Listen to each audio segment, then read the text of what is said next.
जो हकीकत को जानते हैं वो खुदा को पहचानते हैं। हकीकत खुदा है, हकीकत मसीह है, हकीकत पर चलना सही जिंदगी है। हकीकत हकीकत हकीकत हकीकत। हकीकत क्या है?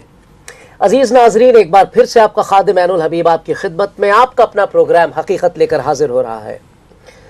पिछले एपिसोड्स में हम देखते आए हैं कि किस तरह से बनी इसराइल यहाँ से वहाँ, वहाँ से यहाँ भटकता रहा, क्योंकि उसने खुदा की आवाज़ पर अपने कान नहीं लगाए, क्योंकि उसने खुदा के कहे को नहीं माना और हर बार कोई ना कोई ऐसी गलती की, कोई ना कोई ऐसी गुस्ताखी की जिसकी वजह से उसे बार बार सज़ा मिलती आई। अब आगे का हाल हम देखने जा रहे हैं कि आगे क्या होने जा रहा है, और इसमें मदद देने के लिए हमारे साथ हमारे अजीज़ मेहमान एक बार फिर से यहाँ पर हाजिर हैं किताब मुक़द्दस को लेकर। जो भी बात हम करते हैं उसका हवाला किताब मुक़द्दस होती है। हम अपनी तरफ से कुछ नहीं बताते ना कहते हैं, जो कुछ किताब मुक़द्दस में दर्ज है वही बातें हम आपके सामने लाने की कोशिश करते हैं। और हम ये देखते आए कि इस कोशिश में हम काफ़ी हद तक कामयाब हुए हैं, क्योंकि आप लोग काफ़ी इसका फ़ायदा उठा रहे हैं। आपके ख़त आते हैं हमारे पास, ईमेल्स आते हैं, फ़ोन्स आते हैं कि आप लोगों को काफ़ी फ़ायदा हो रहा है। आप लोगों का जो इल्म है किताब मुक़द्दस को लेकर और खुदा की बातों को लेकर वो बढ़ता जा रहा है, और हमें इस बात की बेहद खुशी है। और हम चाहेंगे कि आप इसी तरह हमें दुआओं में याद रखें, और जैसे भी हो सकता है आप इस प्रोग्राम के बारे में अपने दोस्तों को भी बताएं, ताकि ये प्रोग्राम और ज़्यादा मकबूल हो। तो अब मौका है हमारे अजीज़ों से मिलने का। सबसे पहले मिलिए जनाब अशरफ साहब से। अस्सलाम वालेकुम। जनाब विक्टर साहब। अस्सलाम वालेकुम। असगर साहब। अस्सलाम वालेकुम। हमेशा की तरह गुड मॉर्निंग, शाम हो या सुबह हो, गुड मॉर्निंग आपके चेहरे पे रहती है। जनाब जॉय साहब, आपकी दाढ़ी जो है दिन ब दिन तरक्की याफ्ता हो रही है और बढ़ती चली जा रही है। कितने साल हो गए आपको इस दाढ़ी को बढ़ाए हुए? 25 साल। 25 साल से? वाह, ये तो एक किस्म का रिकॉर्ड है। जी, तो आगे बढ़ते हैं, सिलसिला हमारा शुरू करते हैं, आप ही से शुरू करते हैं, और ये देखते हैं कि अब बनी इसराइल किस मकाम पर आता है ये सारी हदें पार करके। देखिए, मिस्र से निकले होने करीब 37 साल हो गए हैं। 37 साल बीत चुके हैं। हाँ जी हाँ, और कई बार गुनाह किए, बहुत बार ईमान से गिर गए और शिकायत झगड़ा किया, और वही सिलसिला चल रहा है। और अब यहाँ लिखा है दस्त सीना में, यानी सीन के जो रेगिस्तान इलाका था वहाँ पे पहुँचे, बयाबान में पहुँचे, और सूखा इलाका था, वहाँ पानी नहीं था। और इससे लोग फिर झगड़ा कर बुड़बुड़ाने लग गए कि मूसा तू हमें कहाँ पे ले आया है? तू तो कहा था इस देश में ले जाऊँ जहाँ पे दूध और शहद की नदियाँ बहती होंगी, और यहाँ तो कुछ भी नहीं है, पानी तक नहीं है। आदत से मजबूर हो गए। जी हाँ, जी हाँ, उनका ईमान एकदम, खुदा इतने मौजज़े करके यहाँ तक लाया था, लेकिन अब फिर उनका ईमान एकदम खत्म हो गया। कुछ वक्त के बाद मतलब खो जाता है ईमान, सारे मौजज़ों को भूल गए। और तब वो कहते काश हम वहीं पे मर जाते जहाँ हमारे भाई लोग मर गए थे। बताइए, जब खुदा का कहर हुआ था, कोरा दातान लोग मर गए थे और उनका सारा 250 लोग मारे गए थे, हलाक हुए थे। काश हम वहीं मर जाते, यहाँ पे भूखे प्यासे मरने से अच्छा, ऐसा वो लोग कहने लगे। और तब मूसा और हारून खुदा के आगे गिरे जी, और खुदा ने मूसा से कहा कि अपनी लाठी ले, हारून तुम लोग साथ चलो और जमात को इकट्ठा करो, और वहाँ पे उस चट्टान से कहना और वो तुम्हें पानी देगी। जी, एक बार फिर से बताइए। वो पहुंचे, एक चट्टान थी वहाँ पर। हाँ, वहाँ पे चट्टान थी, एक बड़ा पत्थर था। जी जी। और खुदा ने हिदायत दी, मूसा से कहा तो और हारून जाना, अपने उस लाठी को लेना जिस लाठी से उन्होंने बहुत से मौजे किए थे, और जाके वहाँ उस चट्टान से कहना और वो पानी देगी, निकलेगा। और मूसा ने जैसे कहा था वैसे लोग इकट्ठा किया, हारून साथ में रहे और लाठी ली, और बड़े गुस्से से कहा क्या मैं, लिखा है सुनो ऐ बागियो, क्या हम तुम्हारे लिए इस चट्टान से पानी निकालें? और उन्होंने जोर से चट्टान पे लाठी को मारा, पानी निकल गया। जी जी जी। लेकिन खुदा नाराज हो गया। लिखा है पर मूसा और हारून से खुदावन ने कहा, चूंकि तुमने मेरा यकीन नहीं किया कि बनी इसराइल के सामने मेरी तकदीस करते, इसलिए तुम इस जमात को उस मुल्क में जो मैंने उनको दिया है नहीं पहुंचाने पाओगे। यहाँ खुदा अब क्या है, ये लानत जो है हजरत मूसा पर भी आती है। अभी तक हम इसराइल कौम का गुनाह देख रहे थे, और अब खुदा ने मूसा को, हारून को खताकार करार कर दिया। जी। और लिखा है कि मरीबे का चश्मा यही है, क्योंकि बनी इसराइल ने खुदावन से झगड़ा किया और वो उनके दरमियान कुद्दूस साबित हुआ। जी, ये झगड़ा हुआ। जी जी। और झगड़े का असर अब मूसा की जिंदगी पे भी आ गया। ओहो हो। विक्टर साहब, यहाँ पर एक गौर फरमाने की बात है। यहाँ पर हम देखते हैं कि हज़रत मूसा ने कत्ल किया था, उनके हाथ से एक सिपाही, मिस्री सिपाही मारा गया था, जिसके सबब वो 40 साल तक भटकते रहे, उन्हें मिस्र छोड़ना पड़ा था। उसके बाद जब आप तशरीफ़ ले गए थे कोह पर और वहाँ पर खुदा पाक की हुजूरी में 40 दिन और 40 रात आपने गुजारे थे, और वहाँ से खुदा पाक ने उन्हें तख्तियों पर अहकाम अशरा लिख कर भी दिए थे। वो लेकर जब वो नीचे आते हैं, तब तक जितने भी इजरायली थे वो लोग एक बार फिर से गुनाह में पड़ गए, बुत परस्ती में पड़ गए। उन्होंने एक सोने का बछड़ा बनाया, उसकी इबादत करने लगे। और जब हज़रत मूसा तशरीफ़ नीचे लाते हैं और वो देखते हैं कि पूरा का पूरा जो कबीला है, पूरे के पूरे लोग जो है, पूरी की पूरी जमात जो है इस तरह का गुनाह कर रही है, तो आप बहुत नाराज़ हुए और आपने उन तख्तियों को उठाया और दे मारा नीचे, और वो टूट गई थी। तब भी खुदा ने कुछ नहीं कहा। उसके बाद इसी लाठी के सबब आपने बहुत सारे मौजज़े किए, और आज हम देखते हैं कि उस लाठी को सिर्फ उन्होंने लिया और उस चट्टान पर मारा, जिसकी वजह से खुदा पाक इतना ज़्यादा नाराज़ हुए कि आपका भी जो दाखिला था उस जगह पर, जिसका वादा आपने किया था, खुदा ने किया था हज़रत मूसा से अहद की ज़मीन का, वहाँ पर उनका दाखिला जो है वो तो ख़त्म ही कर दिया कि अब तुम नहीं जा सकते। तो ऐसा क्यों? खुदा पाक इतने जो मेहरबान थे, अचानक उनका जलाल इतना भड़क क्यों गया? देखिए, इसका मतलब तो ये है कि जो हज़रत मूसा का जो गुनाह है वो बहुत ख़तरनाक है, क्योंकि जैसा आपने बताया कि उन्होंने तख्तियाँ तोड़ दी, एक सिपाही का कत्ल कर दिया जी, लेकिन तब भी खुदा ने उनको ऐसी सज़ा नहीं दी। लेकिन इस हादसे में जो अभी आपने पढ़ा जॉय साहब ने, हम देखते हैं कि हज़रत मूसा को पूरी दुनिया के अंदर एक बहुत अधिक हलीम इंसान बताया गया है, लेकिन इस हादसे में जहाँ पर पानी मांगा गया तो ये हज़रत मूसा बहुत अधिक कमज़ोर पाए गए हैं। जी जी। और खुदा ने उनसे कहा था कि तू चट्टान से बोल, यानी कि तू चट्टान से पानी मांग, लेकिन चट्टान से बोलने के बदले हज़रत मूसा ने आपने जो गलती की वो उस चट्टान को 2 बार मारा। फिर भी खुदा ने लोगों को पानी तो दे दिया, लेकिन सज़ा ये सुनाई गई कि मूसा और हारून, हज़रत मूसा हज़रत हारून अब उस मुल्क कनान में दाखिल नहीं कर पाएंगे। तो आपने पूछा ये गुनाह इतना संगीन क्यों था? जी जी। उसका सबब ये है कि ये जो चट्टान है ये खुदावंद यीशु मसीह का अक्स है, और पौलुस रसूल इस तरीके से लिखते हैं पहला कुरिन्थियों 10वें बाब में और उसकी 4थी आयत में ऐसा लिखा है, और सब ने एक ही रूहानी पानी पिया, क्योंकि वो उस रूहानी चट्टान में से पानी पीते थे जो उनके साथ साथ चलती थी, और वो चट्टान मसीह था जी। तो उनको पहली बार जब बोला गया पानी के लिए तो बोला चट्टान को मारो, और चट्टान ने पानी दिया। लेकिन हज़रत मूसा को शायद, जैसा हम लोगों के साथ गलती हो जाती है, सबसे एक आदत पड़ जाती है, एक मेथड हमारा आ जाता है, शायद इसी तरीके से काम होगा, और उन्होंने उस चट्टान से बात करने के बदले उस चट्टान को मारा। यानी कि खुदावंद यीशु मसीह जो अपने जलाल में है, उस खुदावंद यीशु मसीह को दुनिया के अंदर सिर्फ एक ही बार सलीब पर चढ़ाया गया, दूसरी बार नहीं। तो कोई भी रसूल हो, कोई भी चुनी हुई कौम हो, कोई कितना पाक आदमी क्यों ना हो, लेकिन खुदा की नज़र में वो गुनाह जो खुदावंद यीशु मसीह के खिलाफ किया जाता है बहुत संगीन होता है। देखिए, मैं एक सवाल आप सबसे करना चाहता हूँ, सबके लिए है ये, जो आपने अभी ये बात बताई कि हज़रत मसीह थे वो चट्टान जो उनके साथ साथ चल रहे थे। क्या हज़रत मूसा को ये इल्म था कि वो चट्टान है कौन? कहीं वो उन्हें सिर्फ एक महज एक पत्थर ही तो नहीं समझ रहे थे? क्या उनको रूहानी तौर पर ये इल्म था या इल्हाम हुआ था कि जो चट्टान है ये हज़रत मसीह है? अगर ऐसा होता तो मेरे ख्याल में हज़रत मूसा से इतनी बड़ी गलती नहीं होती। नहीं, मान लीजिए अगर आपकी बात को मान भी लिया जाए कि उनको शायद इल्म नहीं था, लेकिन तो भी खुदा ने उनसे ये कहा था कि तू इस चट्टान से बोल। जी हाँ, ये एक बात होगी, तभी तुझे पानी देगी। लेकिन वो चट्टान से बात करने के बदले, क्योंकि हज़रत मूसा को शायद आदत पड़ गई थी लाठी लाठी लाठी, तो उस लाठी से एक बार भी नहीं बल्कि 2 बार मारा जी। और शायद ये भी होगा कि हज़रत मूसा जो थे हमेशा खुदा पाक की हिदायत पर चलते थे। ऐसा भी हो सकता है कि क्योंकि लोग उनके पीछे पड़ गए थे, बौखला गए होंगे वो।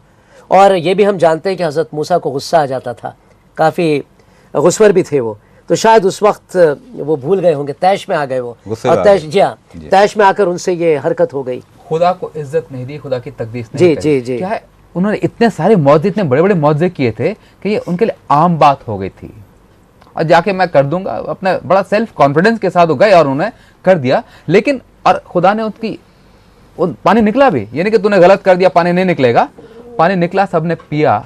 लेकिन जिस तरह खुदा ने हिदायत दी थी वैसा नहीं किया। ईमान के साथ, उन्हें यकीन था हो जाएगा और हो गया, लेकिन ये ईमान के साथ नहीं था, गुनाह के साथ हो गया, क्योंकि जैसा खुदा ने कहा था वैसा नहीं किया। हुक्म बदूली हुई। हाँ, हुक्म नहीं हो गई, हुक्म बदूली हो गई, बिल्कुल। अब यही हजरत मूसा इस्तिस्ना इसका 32 का 6 और 18 में वो एक बात कहते हैं कि ए मेरे लोगों, माने बनी इसराइल, तुम उस चट्टान के बारे में सोचो जिसके जरिए तुम उसके अंदर से निकाले गए हो।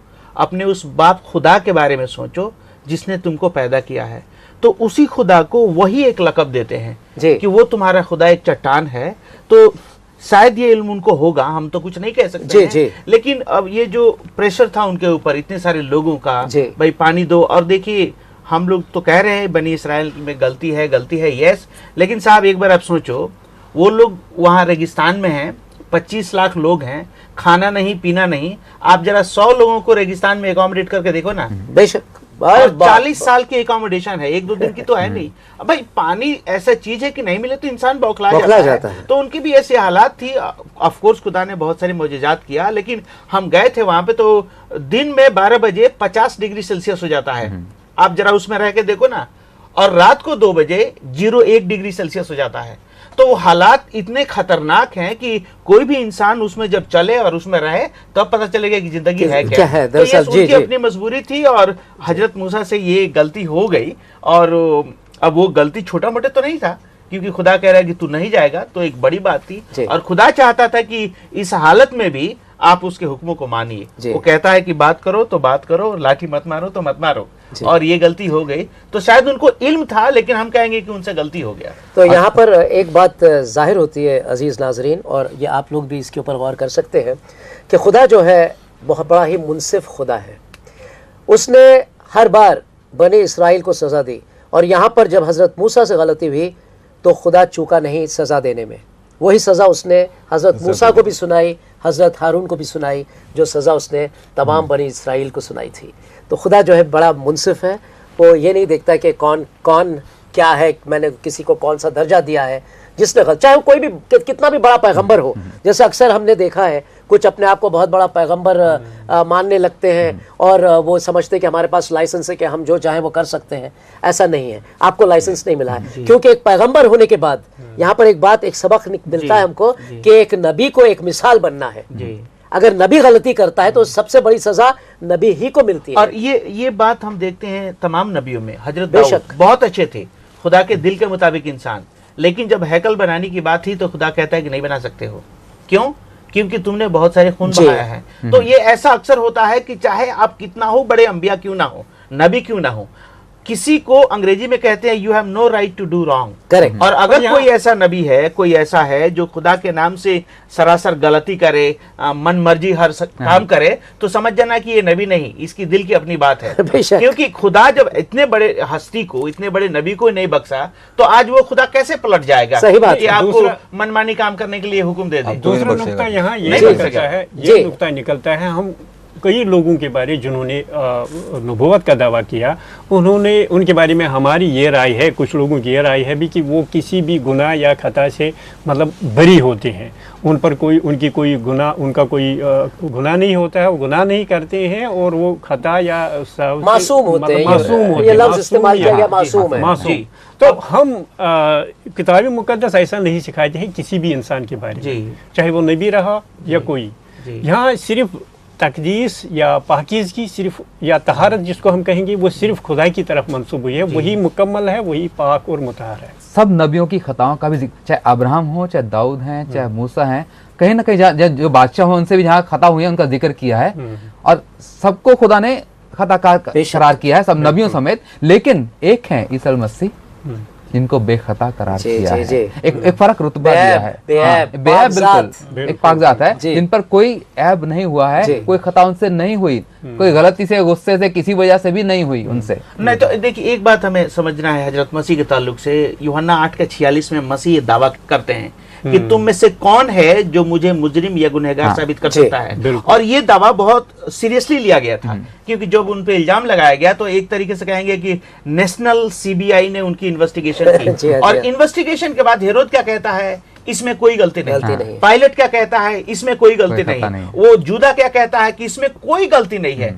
तो अब ना केवल उन्होंने दावा किया और चैलेंज किया था, उनके दावा और चैलेंज को सीरियसली लिया गया था, और सारे इन्वेस्टिगेशन हुआ, सारे जांच पड़ताल हुए, और उसके बाद ये निकला कि यस, उनमें कोई ऐब नहीं है। तो मसीह ने ऐसा नहीं किया है जैसे झूठे नबी होते हैं, जो चाहे कर दे और कह दे कि मैं खुदा का खादिम हूं। नहीं, बल्कि उन्होंने ये चैलेंज किया कि तुम में कौन ऐसा है जो मेरे गुनाहों को साबित कर करे। तो उन्होंने जिंदगी ऐसा बिताया है कि एक पाक जिंदगी साबित करे। ये कहा कि मुझ में कौन गुनाह पा सकता है, गुनाह साबित करने के लिए गुनाह है। वही अंग्रेजी में वर्ड है कन्विक्ट, कि तुम में कौन है कौन कायल मुझे कायल करे कि मैं गुनाहगार हूं, साबित कर दे कि मैं गुनाहगार हूं। जी अशरफ साहब, एक मिनट। अशरफ साहब, ऐसे एक सवाल मुझे करना था, क्योंकि हमने इस मुद्दे पे काफी बात की हजरत मूसा के। एक बात जहन में आई मेरे और वो रह गई है, मैं चाहता हूँ आप उस पर गौर फरमाएं कि कहीं ऐसा तो नहीं था कि जब हजरत मूसा ने पत्थर पर चट्टान मारी, कहीं उनके ईमान में कोई खलल पड़ गया था या कमजोर हो गया था ईमान, बोसीदा हो गया था उस वक्त? ऐसा तो नहीं था? ऐसा कुछ नहीं था। जब हम उनकी ज़िंदगी को जांच लेते हैं तो इब्तिदा से हमें ये सबूत मिलता है उनकी ज़िंदगी से कि उन्हें खुदा पर पूरा एतमाद था। जी, उन्होंने कभी झिझक नहीं दिखाई। जब खुदा ने कुछ भी करने को कहा तो कभी झिझक नहीं दिखाई। भले ही उसकी कौम ने, अपनी बनी इसराइल कौम ने उनके साथ, उनको बहुत लड़ना पड़ा, कशमकश जद्दोजहद करनी पड़ी, क्योंकि वो बड़ी सरकश और हटेली कौम थी, जिद्दी कौम थी। तो इस वजह से उनको थोड़ा सा उनकी मिजाज में तल्खी पैदा हुई थी। और जो असगर साहब ने फरमाया या दूसरे साथियों ने फरमाया कि वो पत्थर तोड़ दिए, तो पत्थर तोड़ना खुदा के खिलाफ नहीं था, वो एहतिजाज था अपनी कौम से, क्योंकि उन्होंने पहले ही जब हुक्म आए थे, उन्होंने वो बछड़े को मतलब परस्तिश कर रहे थे बछड़े की, तो उस पर गुस्सा आ गए, उनके खिलाफ एहतिजाज में उसने वो पत्थर तोड़ दिए। और फिर उन्होंने कहा कि दूसरी बात जब ये होती है, जब पानी के सामने वो आते हैं, तो उससे पहले जब उसको लाल समुद्र को पार करने की बारी आती तो वो बिला झिझक उसमें कूद जाते हैं। तो उसमें भी कभी उन्होंने ये खुदा पर ईमान में कोई उसके दिए गए वादों में कभी का कोई इजहार उनकी ज़िंदगी से नहीं मिलता है। जी, तो अजीज नाजरीन, हम छोटा सा ब्रेक लेंगे, फिर हाजिर होंगे और कुछ ख़ास बातें आपको और बताएंगे, क्योंकि हमारे जितने भी मेहमान हैं यहाँ पर वो आपको कुछ और बताने के लिए बड़े बेचैन और बेकरार हैं। लेकिन वक्त है एक छोटे से ब्रेक का, हम गए और आए।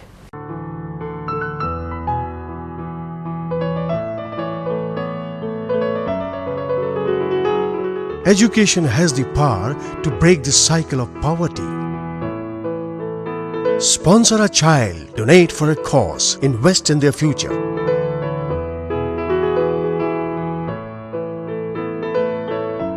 Sponsor a child, let their future smile. You can make a difference.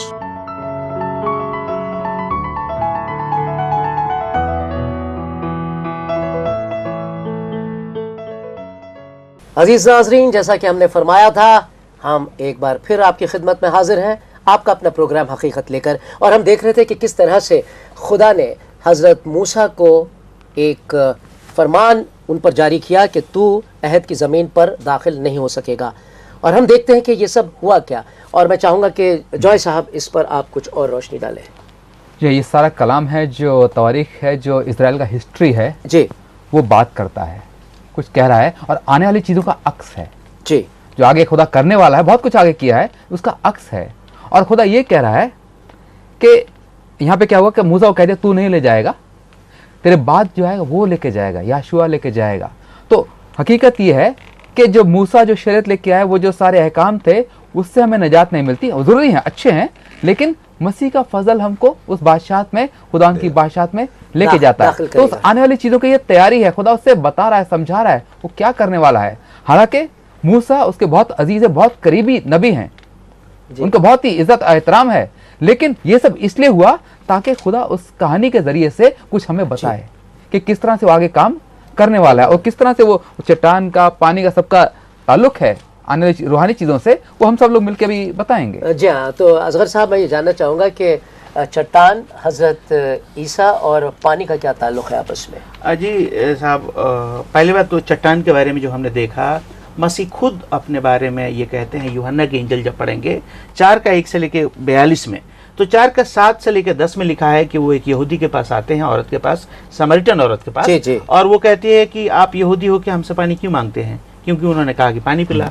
10 में कहते हैं कि अगर तू मुझे जानती कि कौन तुझसे बात कर रहा, तब तू मुझसे मांगती और मैं तुझे जीवन का जल देता, आबे हयात देता।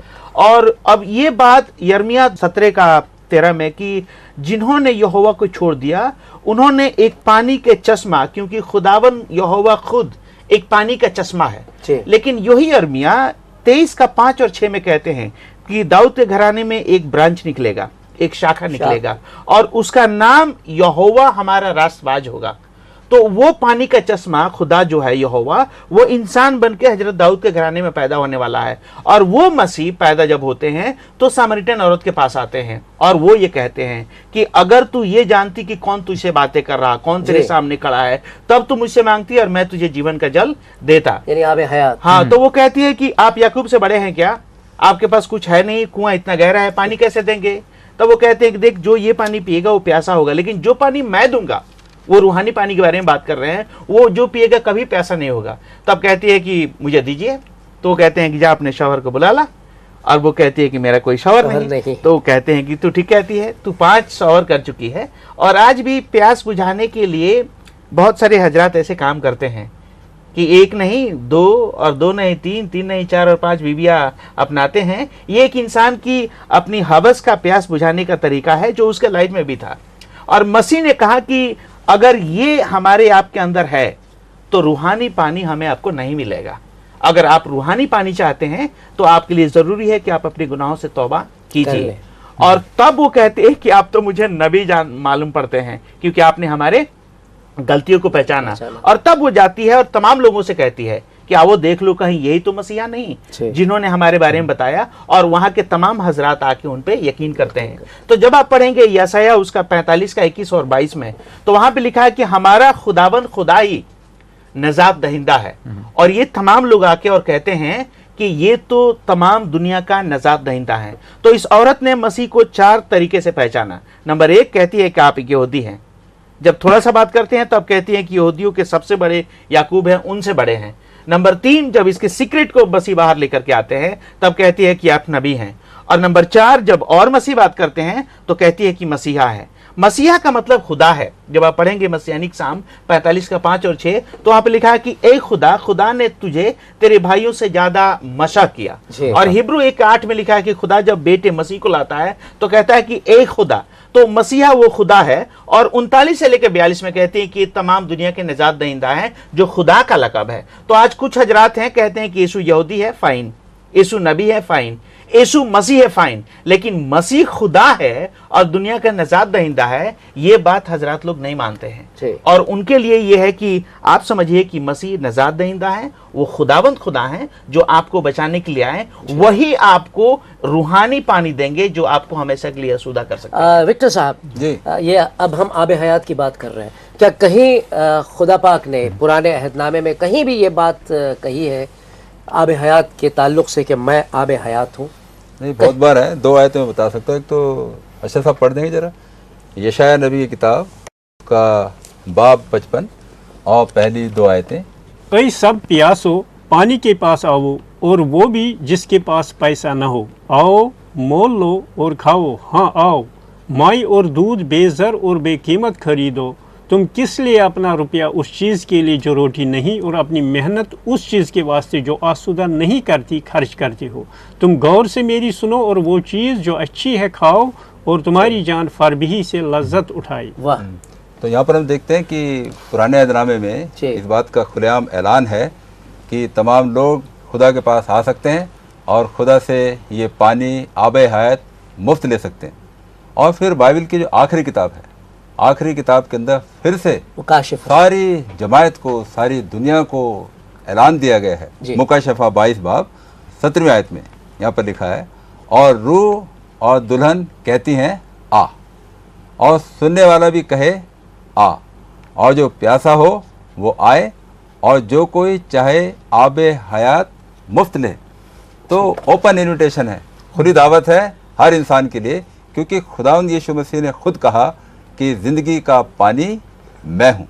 और यीशु मसीह ने ज़िंदगी का पानी जब हम लोगों के लिए तैयार कर दिया है, तो ये दावत सारे लोगों के लिए है कि वो आएँ और इसको मुफ्त। खुली दावत है।